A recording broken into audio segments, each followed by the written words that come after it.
هەروەها تیشکی ڕۆژ ئەو نیعمەتە گەورەیە کە ئینسان هەستی پێ ناکات. تیشکی ڕۆژ مناڵی کوردەواری، هەروەها عەرەبەواریش والحاصل تورکەواریش، وڵاتی هەموو ئەم وڵاتانە پاکستانی هندستانی شەو ڕۆژ لە خۆڵایە، شوشەی بە قاچاچێ، بزماری بە قاچاچێ، خۆڵە پەتانیە، والحاصل دایمە لەو سەر نوێلکانە خەریکی یاریکردنە.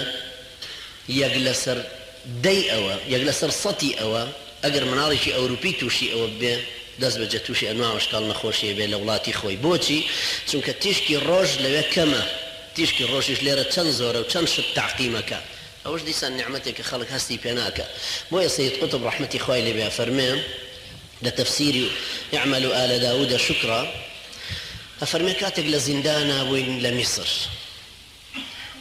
زیندانەکەمان هەمووی گیرا بوو کونبڕ، تەواان وەکو هەموو زیندانێکی ترێ و تاغوتانە. ئەڵێ ڕێگایەنەدا بە قەدەر قرشێک، یعنی بە قەدەر مەسافەیەکی زۆر کەم تیشکی ڕۆژە هاتە ناوە بۆمان، ئێمەش لە ژوورە و خۆمان ڕوتە کردو و خۆمانەدایە بەر ئەم تیشکی ڕۆژە. هەتا دوایی کە هاتیینە دەرە تیشکی ڕۆژ لە هەموو گیانی داینتۆن ئۆخەی ئەمە تیشکی ڕۆژەکەی خۆمانە.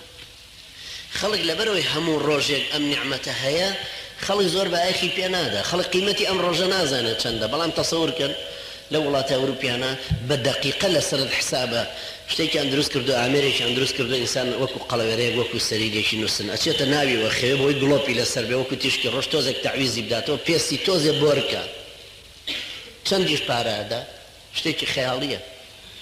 لێرە ئینسان هەست بەو نیعمەتانە ناکە.